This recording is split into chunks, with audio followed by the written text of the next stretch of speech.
If your portfolio goes up 7% this year, inflation runs at 4%, and taxes take another 1%, did you actually make money, or did you just feel like you did? Before we talk about strategies, discipline, or portfolios, we need to answer one simple question. What does winning actually mean? Hello, fellow compounders. I'm Dennis Chen, CFA charterholder, former hedge fund manager, and chief compounder here at the Always Be Compounding Club. This video is part of the Always Be Compounding Principle series, a step-by-step framework designed to help you build wealth that lasts through real market cycles. This is not a stock picking series. It's not about market timing or beating benchmarks. It's about designing portfolios around real human behavior, surviving volatility without panic, and avoiding the mistakes that permanently destroy compounding. Each episode builds on the last. So by the end of the series, you'll have a complete, durable investing system, not a collection of disconnected tips. And before we talk about how to invest, we need to start with one foundational question. What are we trying to accomplish?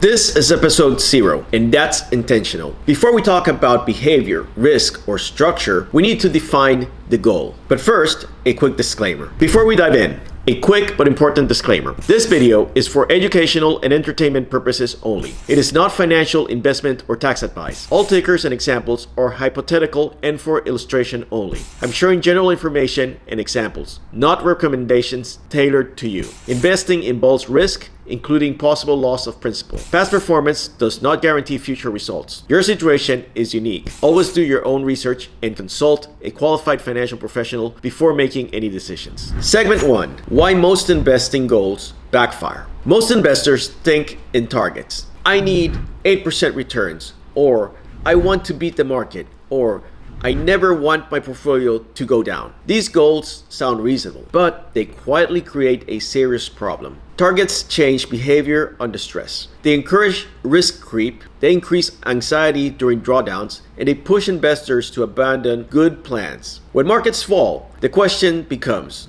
am I still on track? That question leads to panic. The Always Be Compounding system, or ABC system, avoids numeric target returns for one simple reason. They break discipline exactly at the wrong time. So, if targets don't work, what does? Segment 2. Direction beats targets. The ABC system doesn't use scoreboards. It uses directional constraints. Instead of asking, how much can I make this year? We ask, what must I avoid losing permanently? That single shift changes everything. Because the real enemy of compounding is not volatility. It's permanent loss of purchasing power. Segment 3. What losing money really means. When people say, I don't want to lose money, they often mean very different things. So let's slow down and define terms clearly. In the ABC framework, there are 3 distinct types of loss. Understanding the difference is critical. Nominal loss. A nominal loss simply means your portfolio is down in dollar terms. Your account balance is lower than it was before. This is uncomfortable, but it's normal. Markets fluctuate, downturns happen. This is the price of admissions for long-term returns. Nominal losses are temporary, expected, and recoverable. The ABC system accepts nominal losses because avoiding them usually requires actions that cause real damage later. 2. Psychological loss, the silent killer. Psychological loss happens when emotions override discipline. This includes panic selling, overtrading, strategy hopping, and abandoning a plan mid-cycle. This is where most investors fail, not because markets were unfair, but because behavior broke the process. Psychological losses are dangerous because they often turn temporary losses into permanent ones. The ABC system is designed first and foremost to prevent this type of loss. 3. Real loss, the one that truly matters. Real loss is permanent loss of purchasing power. This happens when inflation outpaces returns, taxes and fees eat away any growth, and poor decisions prevent recovery. Real loss doesn't always feel dramatic. There's often no crash, no headline, no panic. Just a quiet realization years later that your money doesn't buy what it used to. This is the failure condition the ABC system is built to avoid. Once you understand this distinction, the goal becomes obvious. Segment 4. The ABC objective. Principle 0. Here is principle 0 of the Always Be Compounding system. The goal of the Always Be Compounding system is to preserve and grow real purchasing power over time without taking risks that break behavior or discipline. No benchmark, no return target, no illusion of precision, just a clear definition of success and failure. Everything that follows in this series exists to serve this principle. Segment 5. Why inflation is the silent threat. Inflation doesn't crash portfolios. It erodes them quietly. Let's make this concrete. In the year 2000, the average price of a Big Mac in the United States was about $2.50.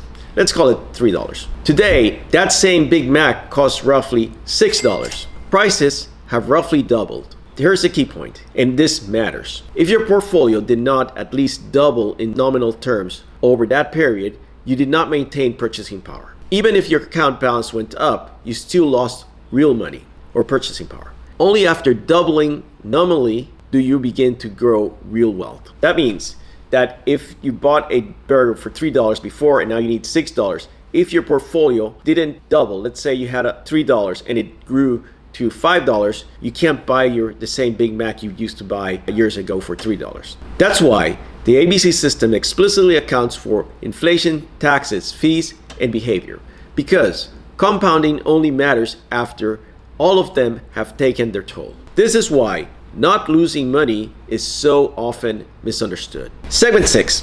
Why the ABC system accepts volatility but rejects real loss. The ABC system does not try to avoid drawdowns. It tries to avoid irreversible damage. Volatility is temporary. Inflation is permanent. Bad behavior is permanent. A system designed to avoid volatility almost guarantees real loss. The ABC system flips that logic. Segment 7.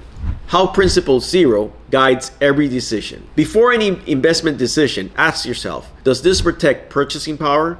Does this increase the chance I panic? Does this complicate my system? If it breaks behavior, it breaks compounding, even if the expected return looks attractive. This is how the ABC system keeps discipline intact. Segment 8.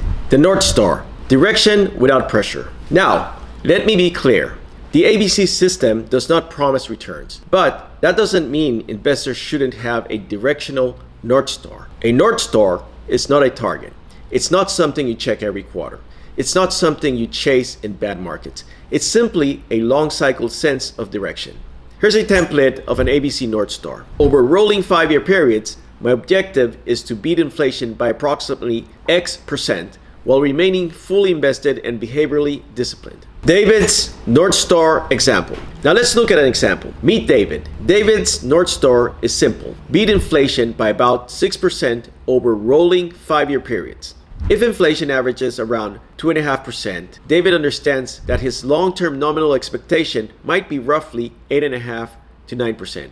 That's 6% plus 2.5% of inflation. So let's say 2.5 to 3, that makes 8.5 to 9%.